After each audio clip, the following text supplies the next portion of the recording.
যে আমি সহি ইসলাম প্রচারক, সহি ইসলাম প্রচার করি।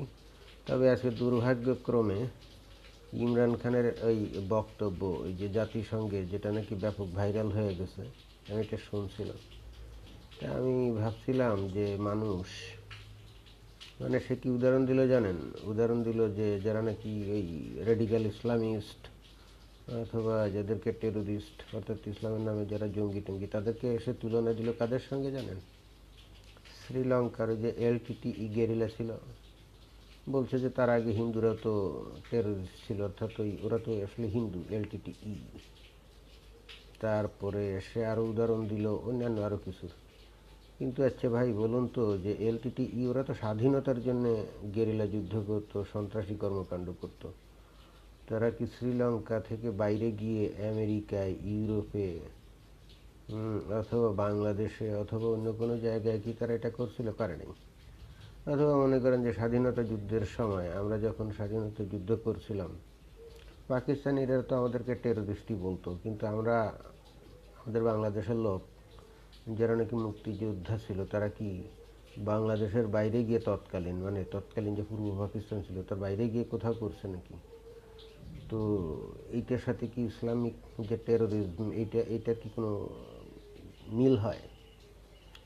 হয়তো ইয়ে হচ্ছে আফগানিস্তানে অথবা ইরাকে অথবা লিবিয়ায়, সেখানে হয়তো আমেরিকা এসে সেখানে দখল করছে, বোমাবাজি করেছে, ভালো কথা।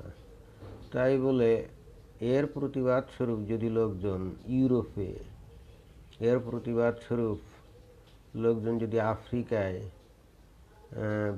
বিশেষত ইউরোপে, বেলজিয়ামে, ফ্রান্সে, জার্মানিতে, ইংল্যান্ডে যদি সন্ত্রাসী কর্মকাণ্ড করে, তাহলে এইটা আর এলটিটিইর সন্ত্রাস কি এক জিনিস? অথবা ওইটা এবং বাংলাদেশের স্বাধীনতা যুদ্ধের সময়কার এই জিনিসটা কি এক জিনিস নাকি? খুব কৌশলে সে জিনিসটাকে এক করে ফেললো আর কি।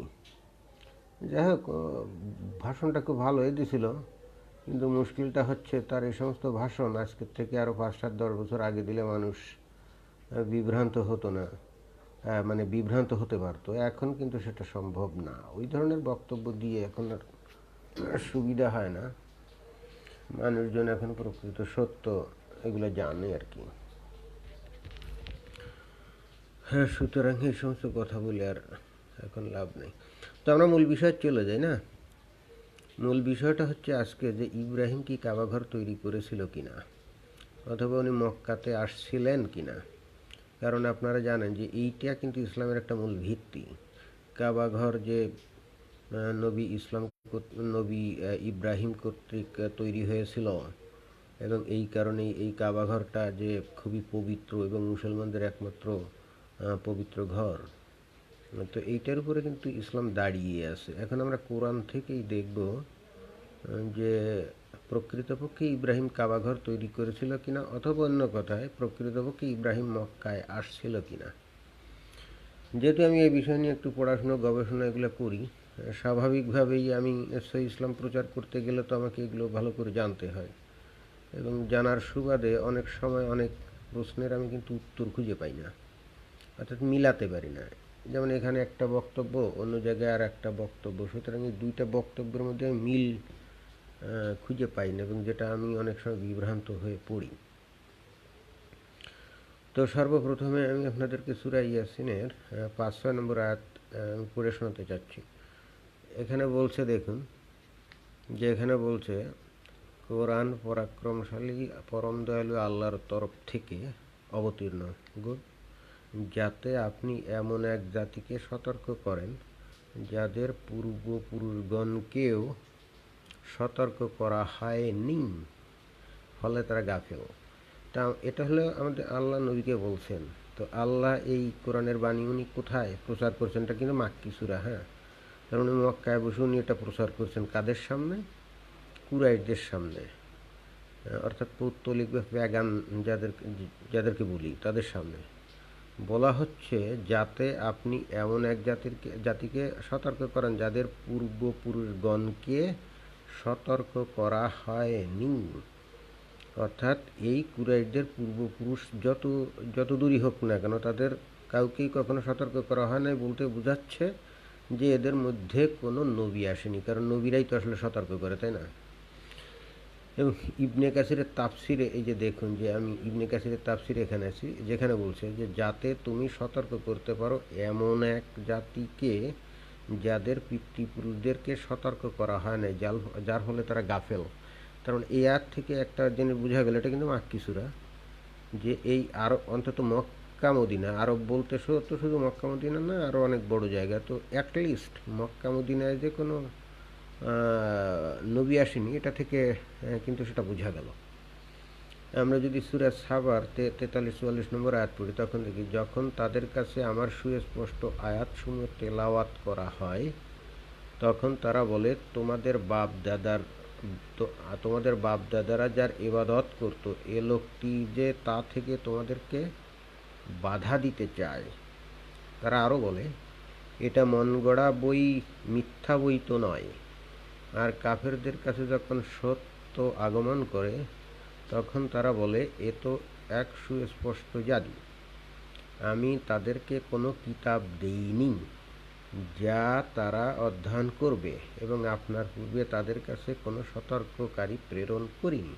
তার মানে এখানে যে প্রকৃতপক্ষে কুরাইশদের কথাই বলা হচ্ছে।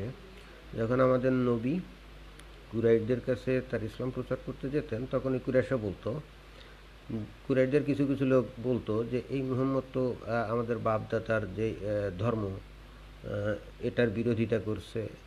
এবং তখন তারা বলতো যে আমাদের নবীজি এই কোরআনের বাণীর নামে যা প্রচার করতো তাকে বলতো যেগুলো মন গড়া কথাবার্তা। এখন এখানে ওইটা কিন্তু মানে প্রেক্ষাপট হিসেবে বোঝা যাচ্ছে। এবং অতঃপর আল্লাহ বলতেছে, আমি তাদেরকে কোনো কিতাব দিইনি, তাদেরকে মানে কি, কুরাইশদেরকে, যা তারা অধ্যয়ন করবে। তার মানে কোনো কিতাব তাদেরকে কখনোই দিতে দেয়নি, এবং আপনার পূর্বে তাদের কাছে কোনো সতর্ককারী প্রেরণ করিনি। অর্থাৎ খুব পরিষ্কারভাবে এটা বোঝাচ্ছে যে কুরাইশদের তথা এদের এই পূর্বপুরুষদের কারো কাছে কখনোই কোনো কি নবী এখানে আসেনি, অ্যাটলিস্ট মক্কাতে আসেনি। সূরা সাবা, এটাও কিন্তু মাক্কি, কোনো নবী এখানেও আসেনি। গুড। ওই যে এখানে ওই যে যদি আমি তাফসিরে যে ইবনে কাসিরে, সেখানে ওই যে আছে, আমি এদেরকে পূর্বে কোনো কিতাব দিইনি যা এরা অধ্যয়ন করত, এবং তোমার পূর্বে এদের নিকট কোনো সতর্ককারীও প্রেরণ করিনি। খুব পরিষ্কার, খুব পরিষ্কার। তবে এখানে একটা ইন্টারেস্টিং বিষয় আছে। এই জন্য বহুদিন থেকে তারা আকাঙ্ক্ষা করে আসছিল যে যদি আল্লাহর কোনো রসুল তাদের কাছে আসতেন এবং যদি আল্লাহর কিতাব তাদের উপরে নাজিল করা হতো, তবে তারা সবচেয়ে বেশি অনুগত মান্যকারী হতো। এটা কিন্তু বানিয়ে বলছে, কারণ দেখেন নবীর বিষয় আশয় বা নবী আশার বিষয় আশয় কিন্তু আব্রাহামিক রিলিজিয়নের ধারায়, অর্থাৎ সে বনি ইসরাইল বা তারও আগে থেকে ওই যে ইব্রাহিমের ধারা থেকে, ওখান থেকে শুরু হয়ে আসছে, ঠিক আছে? এবং এর ফলে ওই যে ইব্রাহিমের পরে ইসাক, ইয়াকুব, তারপরে মুসা, দাউদ, সুলেমান, এরপরে এরপরে আরও অনেক নবী মাঝে আসছে, তারপরে ঈসা, এরকম। কিন্তু যারা প্যাগান ছিল অর্থাৎ পৌত্তলিক ছিল, ওরা কিন্তু এই সমস্ত বিষয় আসে এগুলো জানতো না, এবং আর জানলে এটা তারা বিশ্বাসও করতো না, এবং এই ধরনের কোনো নবী টবি আশার বিষয় তাদের ছিল না। আমি বিষয়টা আপনাদেরকে একটু উদাহরণ দিয়ে বুঝাতে চাই। ভারতের হিন্দুদের মধ্যে কিন্তু কোনো নবী টবির ব্যাপার স্যাপার নেই। ওরা কিন্তু কোনো নবীর জন্য অপেক্ষা করে না, এরা অবতারের জন্য অপেক্ষা করে। সে অবতারটা কি? অবতারটা হলো যে ঈশ্বর, তাদের যে ঈশ্বর আছে ওই ঈশ্বরই মানুষরূপী অথবা অন্য কোনোভাবে দুনিয়াতে আসে, অর্থাৎ স্বয়ং ঈশ্বরই আসে। তো ঈশ্বর আর নবী তো এক জিনিস না। অর্থাৎ হিন্দুদের মধ্যে যেমন এই নবুয়তের বিষয় আশায় নাই, ওই যে কুরাইশদের মধ্যেও কিন্তু এই ধরনের নবুয়তের কোনো বিষয় আশায় না। ফলে এখানে যে বলা হচ্ছে যে তারা বহুদিন থেকে আকাঙ্ক্ষা করে আসছিল যদি তাদের আল্লাহর কোনো রাসূল তাদের কাছে আসতেন, এটা কমপ্লিটলি বানানো কথা। কারণ ওই পৌত্তলিকরা কখনো নবীরা অপেক্ষা করতো না, নবীর অপেক্ষা করতো ইহুদিরা, খ্রিস্টিয়ানরা, নট পৌত্তলিকরা। আসলে বিষয়টা হচ্ছে কি, যে এই যত বেশি গভীরে আমি পড়াশুনো করে যাচ্ছি, ততই বেশি আমি মানে এই একই জিনিস আগেও পড়ছি, কিন্তু এইভাবে আমার কাছে এভাবে ধরা দিত না।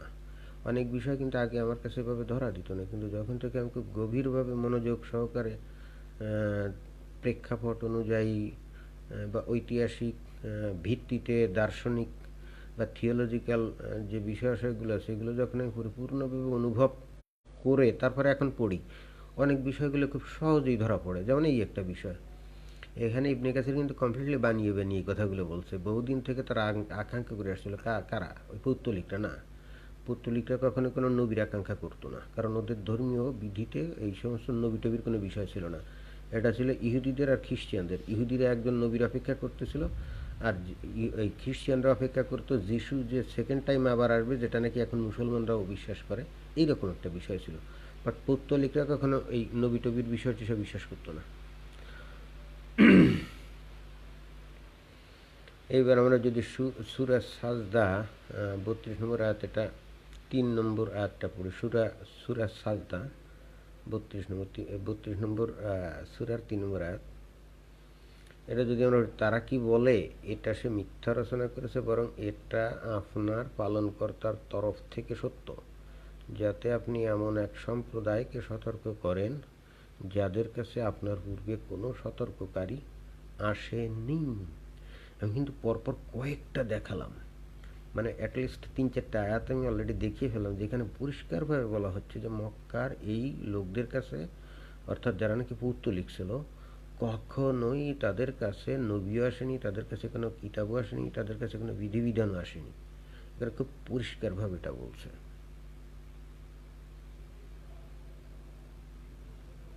ঠিক আছে, এইবার আসেন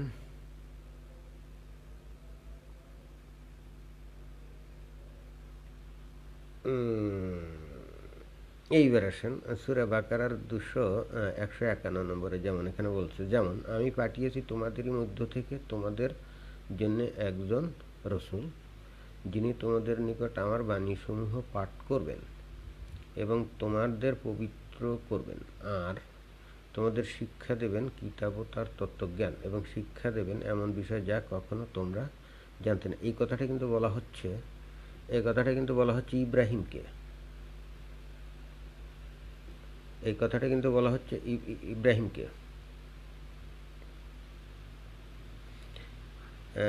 আমি যেমন আমি পাঠিয়েছি তোমাদের মধ্য থেকে তোমাদের মধ্যে একজন রসুল, যিনি তোমাদের নিকট আমার বাণীসমূহ পাঠ করবেন এবং তোমাদের পবিত্র করবেন, আর তোমাদের শিক্ষা দেবেন কিতাব ও তার তত্ত্বজ্ঞান, এবং শিক্ষা দেবেন এমন বিষয়বস্তু যা তোমরা কখনো জানতে না। না, মানে বিষয়টা হচ্ছে এই জায়গায় বলতেছে যে না, এটা ইব্রাহিমের ব্যাপারে বলতেছে না, এটা নবীর ব্যাপারে বলতেছে, যে এই নবীকে আমি পাঠালাম, এই নবী তোমাদেরকে তত্ত্বজ্ঞান কিতাব এগুলো শিক্ষা দিবে, এবং তোমাদের কাছে অতীতে কখনো এবং এই সমস্ত এই নবুয়তের ব্যাপার বা এই সমস্ত তত্ত্বজ্ঞান তোমরা আসলে জানতে না মানে যেহেতু তোমাদের কাছে নবী আসেনি, সো তোমাদের তো জানার প্রশ্নই ওঠে না। এই জন্যই আমি তোমাদেরকে এগুলো জানানোর জন্য আমি একজন নবী তোমাদের কাছে প্রেরণ করলাম। অর্থাৎ এটা আবারও প্রমাণ করে যে এই কুরাইশ, অর্থাৎ ওই মক্কার, এবং এটা মাক্কি সূরা, ওই না মাক্কি, ওই মানে এটা হলো আর্লিয়ার মাক্কি সূরা। এখানে ওই যে বাকারা হইলো, এটা যদিও মাদানী সূরা লেখা হয়, কিন্তু স্কলারদের অভিমত এই বাকারার 3 ভাগের 2 ভাগই নাজিল হয়েছিল মক্কাতে। তো তারপর আমি ধরে নিলাম অ্যাটলিস্ট এই মক্কা এবং মদিনাতে কোনো নবী আসেনি, এটা কিন্তু আবারও প্রমাণিত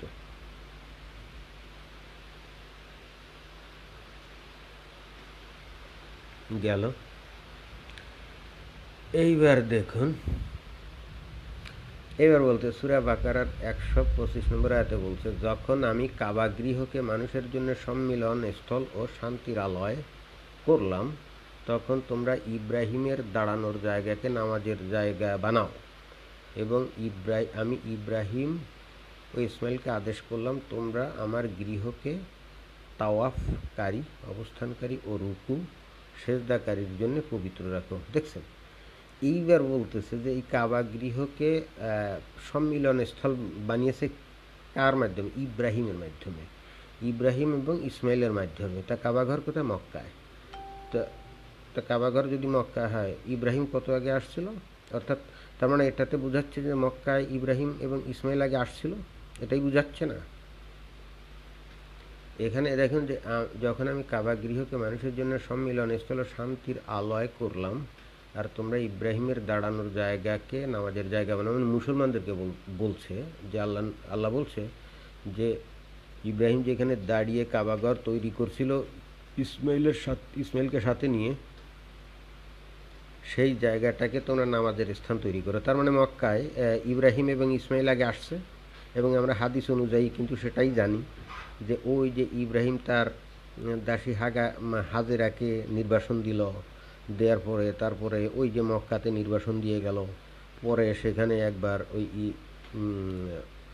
পরে একবার ইব্রাহিম সেখানে আসলো, তখন ইসমাইল বড় হয়ে গেছে।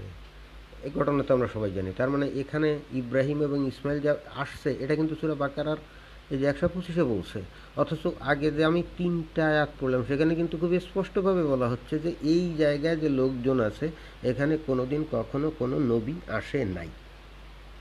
কিন্তু এইবার সে বলছে এখানে ইব্রাহিম আসছে, ইসমাইল আসছে, তো আমি তো ভাই বড় বিপদের মধ্যে পড়ে গেছি। কারণ কুরআনের মধ্যে কয়েকটা আয়াতে বারবার বলা হচ্ছে যে এই আরবদের কাছে কোনোদিন কোনো নবী আসেনি, কোনো কিতাব আসেনি, কোনো বিধিবিধান আসেনি, এবং এরাই এই নবুয়তের বিষয়ে জানে না, এই কিতাবের বিষয় আসা কিছুই জানে না। হ্যাঁ, অন্য জায়গায় এসে বলছে এখানে ইব্রাহিমও আসছিল, ইসমাইল আসছিল।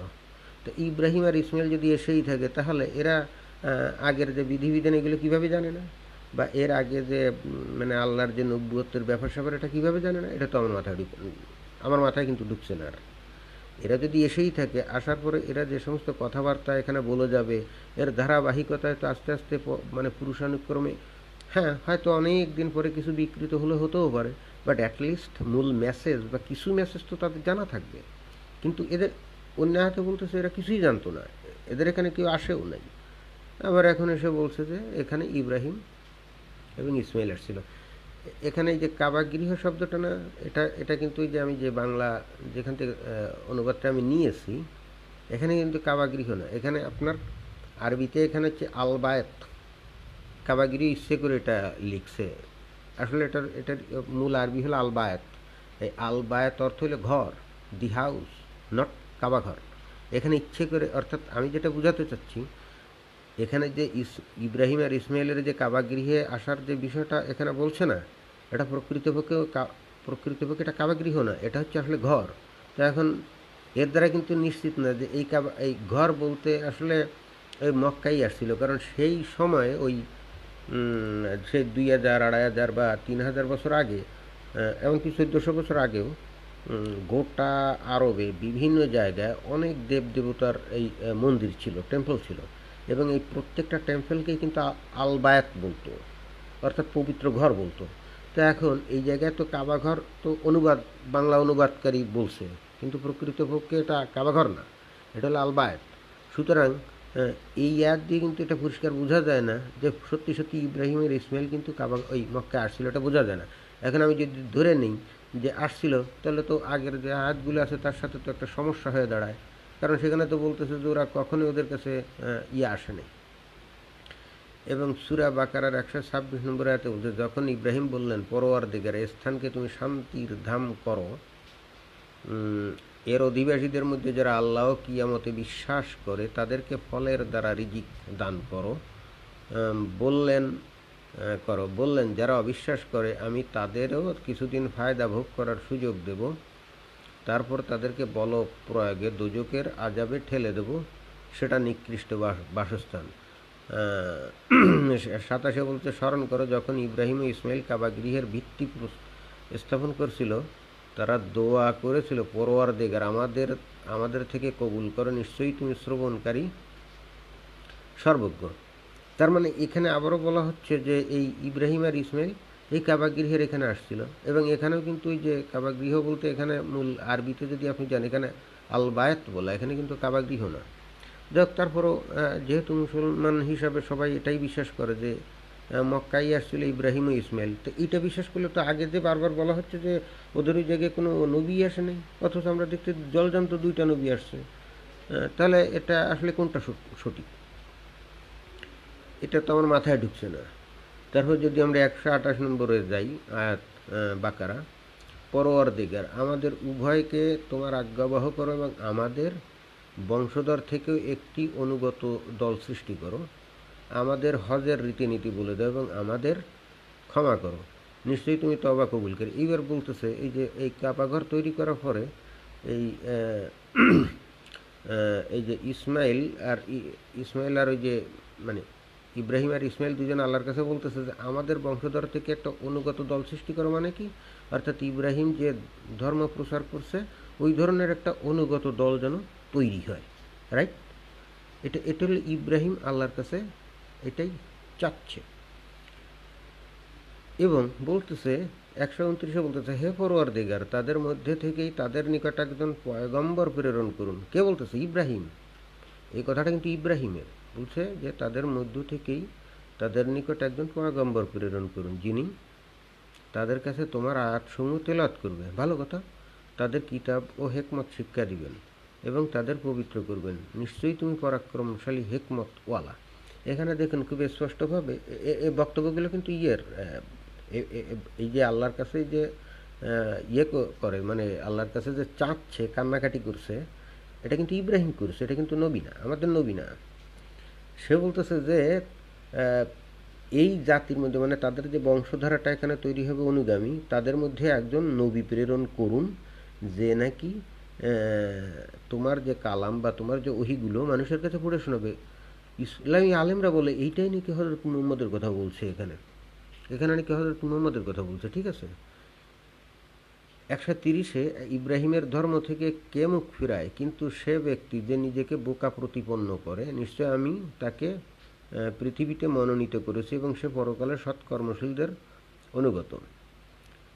তো এই আয়াতে 129 বোঝাচ্ছে যে মানে যারা ইসলামী স্কলার তারা এখানে বুঝাতে চায় এটা আমাদের ইব্রাহিম, আমাদের হযরত মুহাম্মদের আগমনের ব্যাপারে আল্লাহর কাছে কান্নাকাটি করছে এবং যে কারণে অবশেষে শেষ নবী হিসেবে হযরত মুহাম্মদ আসছে। 131 বলছে, স্মরণ করো যখন তাকে তার পালনকর্তা বললেন অনুগত হও, সে বলল আমি বিশ্বপালকের অনুগত হলাম। গুড। 132 এরই ওসিয়ত করেছে ইব্রাহিম তার সন্তানদের এবং ইয়াকুবও যে হে আমার সন্তানগণ, নিশ্চয়ই আল্লাহ তোমাদের জন্য এ ধর্মকে মনোনীত করেছেন, কাজেই তোমরা মুসলমান না হয়ে কখনো মৃত্যুবরণ করো না। অর্থাৎ এটাই বোঝাচ্ছে যে হযরত ইব্রাহিম হলো ইসলাম ধর্ম প্রতিষ্ঠা করে গেছে এবং প্রত্যেকে বলছে যে যেন মুসলমান হয়ে মারা যায়। গুড। 133 বলছে, তোমরা কি উপস্থিত ছিলে যখন ইয়াকুবের মৃত্যু নিকটবর্তী হয়, যখন সে সন্তানদের বলল আমার পর তোমরা কার ইবাদত করবে? তারা বলল আমরা তোমার পিতৃপুরুষ ইব্রাহিম, ইসমাইল ও ইসহাকের উপাস্যের ইবাদত করব। ভালো কথা। 34 বলছে, আমরা সবাই তার আজ্ঞাবহ, তারা ছিল এক সম্প্রদায়, যারা গত হয়ে গেছে, তারা যা করেছে তা তাদেরই জন্য, তারা কি করতো সে সম্পর্কে তোমাকে জিজ্ঞাসিত হবে না। এইবার 135 বলছে, এটা খুব ইন্টারেস্টিং। তারা বলে তোমরা ইহুদি অথবা খ্রিস্টান হয়ে যাও, তবেই সুপথ পাবে। আপনি বলুন কখনোই নয়, বরং আমরা ইব্রাহিমের ধর্মে আছি। কিসের ধর্মে আছে? ইব্রাহিমের ধর্মে। কে বলছে? আমরা, মানে আল্লাহ নবীকে বলতেছে যে তুমি বলো যে তুমি এবং তোমার যে অনুগামীরা এরা ইব্রাহিমের ধর্মে আছে, যাতে কোনো বক্রতা নেই। সে মুশরিকদের অন্তর্গত ছিল না। এইবার দেখুন ওই যে প্রথমে যেখানে এটা আপনি ভালো করে মনোযোগ দিয়ে না পড়লে কিছুই বোঝা যায় না। এই যে 129 বলতেছে না যে তা একজন নবী পাঠাক যার নাকি কিতাব টিতাব থাকবে, কিন্তু ইব্রাহিমের পর এখন এইটাকেই বলে যে এটা নাকি হযরত মুহাম্মদের বিষয়ে বলতেছে। কিন্তু আমরা তো জানি ইব্রাহিমের পর ইসাক, ইয়াকুব, মুসা, দাউদ, সুলেমান, তারপরে ঈসা, অন্তত এই নবীগুলো তো আসছিল এবং এছাড়ার মধ্যে আরও অনেক নবী, মানে কয়েক ডজন নবীর মধ্যে আসছিল যদি আপনার তৌরাত কিতাব পান। এবং এই কোরআনেও কিন্তু স্বীকার করতেছে যে ইব্রাহিমের পরে আপনার ইসাক, ইয়াকুব, ইউসুফ, তারপরে আপনার ওই যে মুসা, তারপরে দাউদ, সুলেমান, ঈসা, এরা আসছে না? তো তাহলে এরা আসলে পরে এরা যদি আসে, এদের কাছে তো কিতাব ছিল, যেমন দাউদের কাছে জবুর কিতাব ছিল। তার মানে জবুর কিতাব যদি থাকে তাহলে ইব্রাহিম যে ধর্মটা প্রচার করে গেছে সেটাই সংস্কার হয়ে এই আল্লাহ এই জবুর কিতাবের মাধ্যমে আরও উন্নততর ধর্ম প্রচার করলো। এইবার জবুরের পরে যখন মুসা নবী আসলো, মুসার কাছে দিল তৌরাত কিতাব, তো তৌরাত কিতাব যখন দিল তখন হচ্ছে আগের যে বিধিবিধানগুলো তাহলে সেগুলো বাতিল হয়ে এইবার এই নতুন বিধিবিধান অনুযায়ী নতুন ধর্ম হলো। এইবার এই তৌরাত কিতাবের পরে যখন ঈসা নবী আসলো তার কাছে দিল আল্লাহ ইঞ্জিল কিতাব। ইঞ্জিল কিতাব যদি দিয়ে থাকে তাহলে তখন ওই আগের বিধিবিধান বাতিল হয়ে নতুন বিধান চালু হলো, তাই না? তাহলে একেবারে লাস্টে আমাদের সর্বশেষ নবীর আগে ছিল হচ্ছে ঈসার তো ইঞ্জিল কিতাব দিয়েছিল।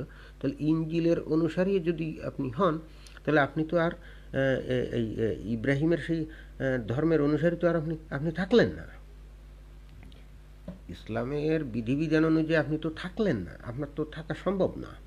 সেক্ষেত্রে আপনি থাকতে পারবেনও না, কারণ আপনি যখন আল্লাহ তো বলছে যখন যে নবী আসে তখন তুমি তাকে অনুসরণ করবে। তা মুসা যখন আসলো তখন আপনি তৌরাত অনুসরণ করবেন না, তখন কি আপনি ইব্রাহিমের কথা অনুসরণ করবেন নাকি? না, আপনি তখন মুসাকে অনুসরণ করবেন। মুসার পরে যখন আসবে মানে যে ধারা আব্রাহামিক যে ধারার যে বিষয়টা, এবং মুসার পরে যখন আপনার এই ঈসা আসবে, ঈসা এসে যখন যেটা বলবে আল্লাহ তো বলতেছে তুমি তাকে অনুসরণ করো, তখন আপনি তো তৌরাত মানে মুসাকে আপনি অনুসরণ করবেন না, তখন আপনাকে অনুসরণ করতে হবে কিন্তু ঈসাকে। তা তাই যদি হয় আমাদের নবীর আগের থেকে আগে হলে ঈসা নবী আসছিল, তাহলে তার অনুসারী যদি আপনি হন সেক্ষেত্রে তো আপনি তো আর ওই ইব্রাহিমের অনুসারী তো আর আপনি থাকতে পারেন না। তাহলে এখানে বলতেছে এবং এই কারণেই বলতেছে এই যে 135 বলতেছে তারা বলে তোমরা ইহুদি অথবা খ্রিস্টান হয়ে যাও। কেন এই কথা বলতেছে? অর্থাৎ এটা ইহুদি এবং খ্রিস্টানদের কাছে যখন আমাদের নবী বলতেছে এই তোমরা ইসলাম গ্রহণ করো, তখন ইহুদিরা বলতেছে না তুমি বরং ইহুদি ধর্ম গ্রহণ করো। খ্রিস্টানদের কাছে যখন আমাদের নবী বলতেছে তুমি ইসলাম ধর্ম গ্রহণ করো, তখন খ্রিস্টানরা বলতে তুমি বরং খ্রিস্টান ধর্ম গ্রহণ করো। কেন বলতেছে? কারণ হচ্ছে আমাদের নবীর দেওয়া যে বিধান, এই যে নবীর নিজেরই দেওয়া যে বিধান, এই দেখেন আমি এখানে এই দেখেন এই যে সূরা বাকারার 106 নম্বর আয়াতে এখানে কি বলছে? আমি কোন আয়াত রহিত করলে অথবা বিস্তৃত করিয়া দিলে তদপেক্ষা উত্তম অথবা তার সমপরিযায়ের আয়াত আনয়ন করি। তুমি কি জানো না যে আল্লাহ সব কিছুর উপর শক্তিমান? যখন এই এটা এটা এটা কিসের বক্তব্য? এটা বক্তব্য বলতেছে যে আমাদের নবী যখন ওই যে ইহুদি আর খ্রিস্টানদের কাছে এমন এমন বক্তব্য দিচ্ছিলেন যেটা নাকি ওই ইঞ্জিলের বিরোধী, যেটা নাকি তৌরাত কিতাবের বিরোধী, তখন ওই ইহুদি আর খ্রিস্টানরা নবীকে জিজ্ঞেস করতে, হে নবী, তুমি যদি ধারাবাহিকতার সূত্রে নবী হয়েও থাকো তাহলে তুমি এই ইঞ্জিলের বিরোধী কথা কেন বলছো? তুমি তৌরাতের বিরোধী কথা কেন বলছো? আপনার যদি বিশ্বাস না হয় আপনার এটা তফসির পড়ে দেখবেন, আমি এখানে তফসিরটা করি নেই, পড়ে দেখবেন সেখানে এই কথাটা বলা আছে। তখন নবী বলতেছে যে আগের যে কিতাবগুলো এগুলো বাতিল হয়ে গেছে এবং আমি এখন যে কিতাব দিছি এটাই এখন থেকে বহাল। তা এটা একটা কিন্তু বিধান, অর্থাৎ নতুন নবী আসার পরে সে যদি নতুন কিতাব নিয়ে আসে, নতুন বিধান নিয়ে আসে, তাহলে আগের বিধান অটোমেটিক্যালি বাদ। তার মানে ইব্রাহিম যে বিধান নিয়ে আসছিল, পরে যখন দাউদ এসে নতুন বিধান দিল তখন ইব্রাহিমের বিধান বাদ। দাউদের পরে যখন আপনার মুসা নবী আসলো, মুসার কাছে যখন তৌরাত কিতাব আসলো, নতুন বিধান দিল, তখন থেকে আপনার ওই দাউদের যে জবুরের বিধান বাদ। এরপরে আপনার মুসার পরে যখন ঈসা আসলো, ঈসার কাছে যখন আল্লাহ নতুন বিধান দিল, তখন কিন্তু অটোমেটিক্যালি মুসার বিধানও বাদ। এখন মুসার পরে এসে এই ঈসার পরে এসে 600 বা 650 বছর পরে এসে আমাদের নবী এসে বলতেছে আমি ইব্রাহিমের অনুসারী। এটা তো ভাই সঠিক কথা না। উনি কীভাবে ইব্রাহিমের অনুসারী হন? ওনাকে তো হতে হবে ঈসার অনুসারী, কারণ আপনি তো নিজেই স্বীকার যাচ্ছেন ঈসা হলো নবী। আপনি কোরআনে অনুযায়ী তো এখানে স্বীকারই করে নিচ্ছেন ঈসা হলো নবী। তো ঈসা যদি নবী হয়ে থাকে তাহলে আপনি ঈসার অনুসারী হবেন না, আপনি তো ইব্রাহিমের অনুসারী হতে পারেন না। এবং এরপরে যদি আপনি খ্রিস্টানদের যে বলেন যে তোমরা ইসলাম গ্রহণ করো, তখন আর বলে তুমি এটা কি বলো? তুমি নিজেকে দাবি করতেছো তুমি ইব্রাহিমের অনুসারী, কিন্তু আমাদের এই নবুয়তের ধারা অনুযায়ী ইব্রাহিম তো 2000 বছর 2500 বছর আগেই আসছিল, তার বিধান তো বহু আগেই বাদ হয়ে গেছে। প্রথমে বাদ করেছিল মুসা, তারপরে মুসার বিধান বাদ করছে এসে ঈসা। তা তুমি এসে এখনো বলতেছো তুমি ইব্রাহিমের অনুসারী, এটা কোন ধরনের কথা? যে কারণেই কিন্তু এই যে ইহুদিরা এই জন্যই কিন্তু এটা আপনাকে স্বাভাবিকভাবে পড়লে আপনি এর এর কিছুই মাথা মুন্ডু বুঝবেন না। কিন্তু আপনি যদি এর প্রেক্ষাপট এবং ইতিহাসের এই ধারাবাহিক বিষয়টা আপনি যদি আর মাথায় থাকে, আপনার বুঝতে কিন্তু কোনো সমস্যা হবে না। এই কারণেই ইহুদিদের, এই খ্রিস্টানদের কাছে যখন যে নবী বলতেছিল যে তোমরা ইসলাম গ্রহণ করো, তখন খ্রিস্টানরা বলতেছিল, ওই ইহুদিরা বলতেছিল তোমরা তোমরা ইহুদি অথবা খ্রিস্টান হয়ে যাও, মানে ওই যে নবীকে এবং তার অনুসারীদেরকে বলতেছিল এই আমরা কেন ইসলাম গ্রহণ করবো, তোমরা বরং ইহুদি অথবা খ্রিস্টান হয়ে যাও, এবং সেটাই তো সঠিক, এবং এটাই তো সঠিক, তাই না? এই হলো ঘটনা। এই মতো অবস্থায় আমি আপনাদের কাছে যেটা এখানে আমি মানে এতক্ষণ ধরে যে কথাটা বলতেছিলাম, নাম্বার ওয়ান অনেকগুলো আয়াত থেকে দেখালাম যে মক্কায় কখনো কোনো নবী আসেনি, এটা কোরআনের বাণী। এবং মক্কার যে অধিবাসী বা গোত্র আছে তাদের কাছে কখনো কোনো নবী আসে নাই, তাদের কাছে কখনো কোনো ওহী আসে নাই, বিধিবিধান আসে নাই, কমপ্লিটলি আসে না, এটা কিন্তু কোরআনে বারবার বলা হচ্ছে।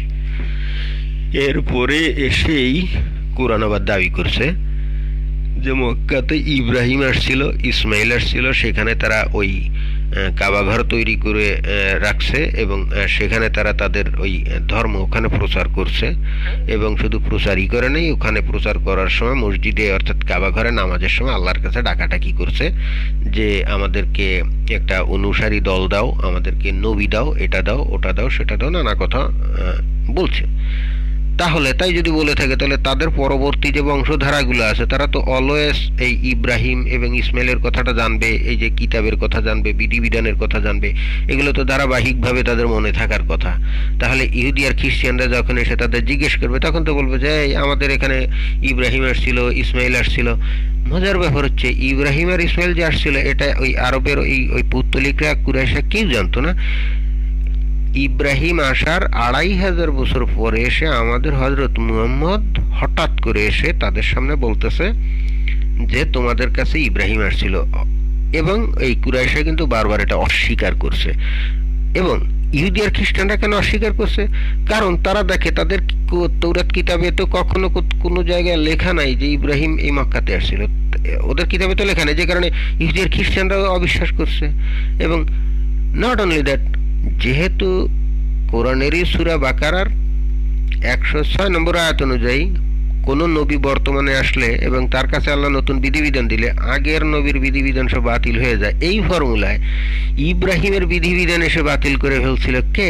জবুর কিতাব, দাউদ নবীর জবুর কিতাবের বিধিবিধান বাতিল করে ফেলছিল কে? মানে বাতিল তো নবীরা করেন, এটা আল্লাহই করছিল নতুন বিধান দিয়ে। আপনারা আবার ভুল বুঝেন না, আসলে নবীর কোনো ক্ষমতা নেই কোনো কিছু বাতিল করার, অর্থাৎ আল্লাহ নবীর মাধ্যমে বিধিবিধান দিয়ে আগের বিধানগুলো বাতিল করে দেয়।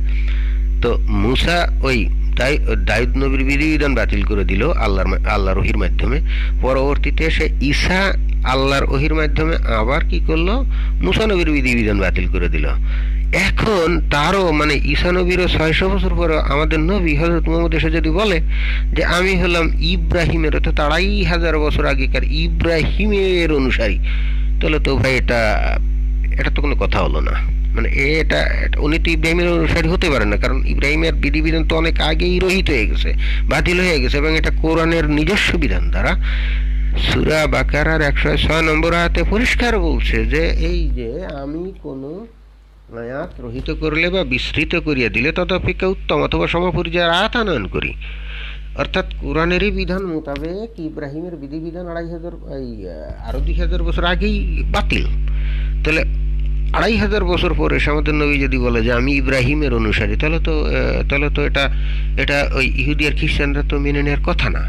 আর পৌত্তলিকরা অর্থাৎ প্যাগান কুরাইশা কেন মানতো না? কারণ তারা তো এই নবুয়তের বিষয়ে আসে জানেই না, এবং তারা তো জানতোই না যে তাদের ওখানে কোনোদিন ইব্রাহিম আসছিল বা ইসমাইল আসছিল, কারণ সেই ধরনের কোনো রেকর্ড তাদের কাছে নেই। এবং থাকবেই বা কেন? এই কোরআনই তো আবার বলতেছে যে তাদের কাছে আদৌ কোনোদিন কোনো নবী আসেনি, আবার পরে এসে বলতেছে তাদের কাছে ইব্রাহিম আর ইসমাইল আসছিল। তাহলে ভাই আসলে বিষয়টা কি? আমি তো আসলে বুঝতেই পারতেছি না যে এখানে একবার বলতেছে তাদের কাছে কেউ আসেনি, আবার বলতেছে তাদের কাছে ইব্রাহিম আর ইসমাইল আসছিল। তো এটা তো কমপ্লিটলি দুই ধরনের মানে স্ববিরোধী কথা আল্লাহ কেন বলতে যাবে? এটা তো আমার মাথায় একেবারে ঢুকতেছে না। আমি বড় বিপদের মধ্যে আছি, খুবই বিপদের মধ্যে আছি।